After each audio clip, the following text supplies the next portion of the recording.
Hello and welcome to my channel. I am Sheila Bhatt. I just realized in the last video I forgot to introduce myself. So I've actually done this before on a podcast and I wonder how many things are going to still recur as part of my self-care routine or how I go about my self-care. My version of self-care, or maybe I should start by defining what self-care means to me. So if you ask me what self-care means, it's really in the words, isn't it? It's how I take care of myself, how I make sure I'm in a good space so I can show up, not just for myself, but for the people around me, for my family, for my friends, for just society in general. When I get out there and I have to do day-to-day things, regular life things, what do I do to prepare myself to show up in the best way possible that I can? So those are the kind of things I'm going to share. And yeah, I hope you can share yours also. I'm curious to hear about what your version of self-care is, because actually I've seen a lot of people's self-care revolves around very physical, tangible things that you do for yourself, like maybe you do your nails, or maybe how you do your makeup, or how you do your skincare routine and things like that.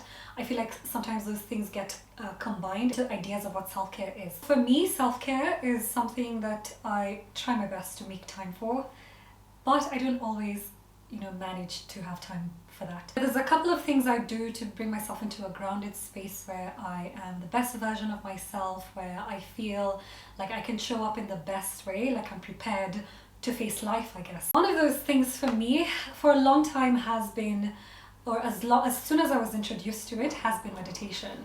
So I see meditation as basically laying groundwork for your overall mental health, really. And not just mental health, but just how well you feel within yourself. I think it genuinely could also go into physical health. If you meditate, I think it really would influence how your physical health shows up. So meditation is a really big one for me. When I talk about self-care, it is the things that work for me, but it doesn't mean that I'm always doing them perfectly. I try my best to, as much as I can. And so meditation would be one. And that's just basically finding some quiet time to sit with myself, to ground myself, to hear myself from an objective point of view.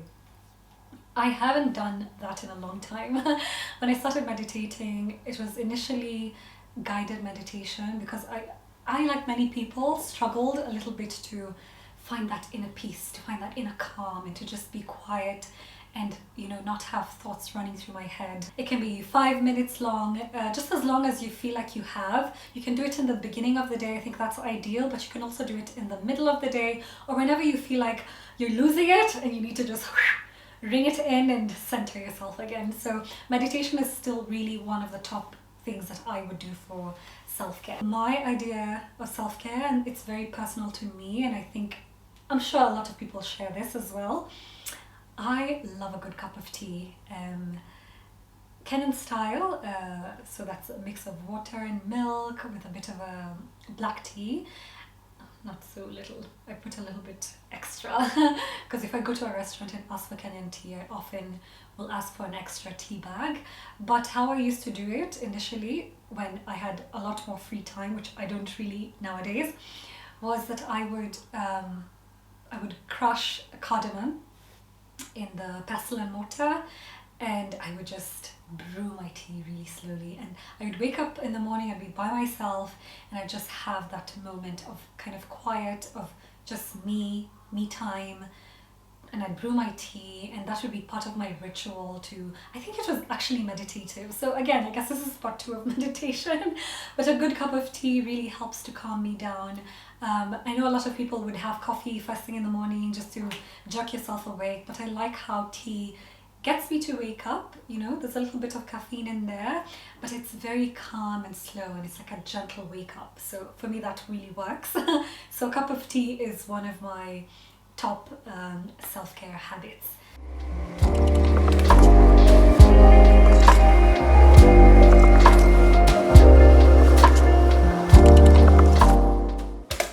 Self-care habit that I have, which I realize is actually self-care, is that I watch what I eat. or I try to eat well as much as I can.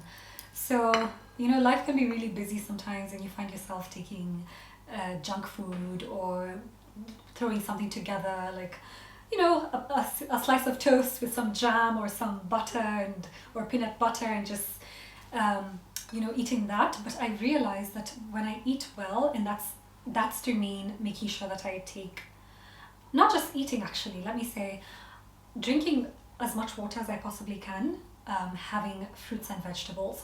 So I realized when I do as much of that as I possibly can, I feel really well within myself. So that's really a physical way of me taking care of myself, is that I make sure that I'm eating well. And of course there are cheat days, or there are days when you feel a little lazy, or you feel like you have a little craving of something that's not so healthy. Deep fried food, like I'm a huge fries fan. You have those days and you take those things, but then quite often I try to make sure that I eat well, because I also find that it makes me feel well. It's just like, yeah, it really translates between what you put inside is what really comes out, and that's how you end up feeling. And one of the ways that I realize that this is really part of my self-care, and that I find it essential for me to feel well, is one time in the beginning of my career, I used to work in a production company with some friends. We were fresh out of university, and I remember there's this one time we were doing a documentary, and we were moving around town, in and out of town even. And so we would end up, having to grab a bite to eat along the way. So we'd stop at a restaurant, and people were having like, fries and chicken and a soda, and I would have like fries and a soda as well, maybe not chicken, as you know, I'm a vegetarian.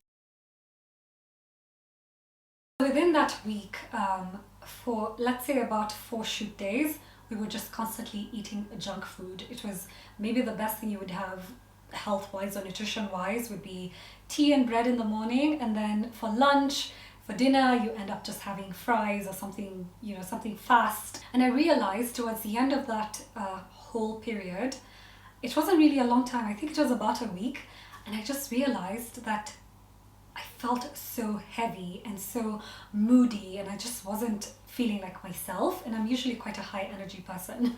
I don't know if that translates here. I probably come off as really calm, which I am nowadays, but I'm usually very like high energy, and I would just feel dragged down. So luckily, towards the end of that whole project, there was a big breakfast that was kind of a launch of it was basically a lunch and a breakfast where everything would be wrapping up and everyone would be coming together. And we ended up in a hotel for this breakfast. And of course they had the buffet set up for everybody, which, includes fruits and veggies and cooked food and cereals, your typical breakfast items. And I just made a beeline straight to like the spinach and the baked beans and yogurt. And I just wanted to cleanse my body. I felt this strong urge to cleanse my body.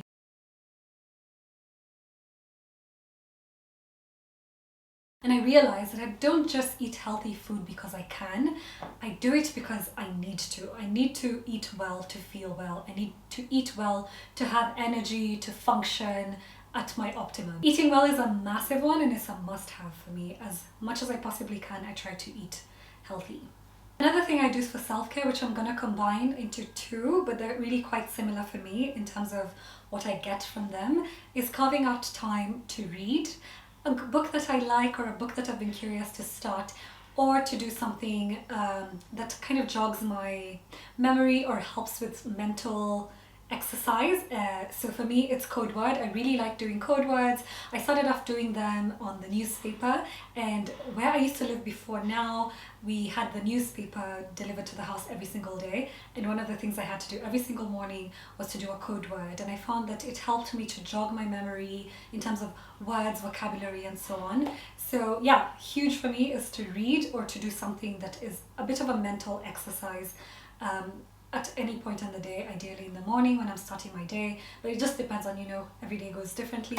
So yeah, I try to bring in some time for that. I consider that to be self-care for sure. One of my favorite ways to take care of myself, to practice self-care, is to be in nature. One of the ways I do this is I go to the forest for walks, as often as I can. I haven't done it for a long time, but I do happen to now live in a place where there's quite a bit of nature, so I feel very fortunate and grateful for that. And then it makes me not have such a strong need to go to make the trip to Karura Forest and walk there, although I genuinely enjoy it, unlike a lot of other ways that I could be in nature.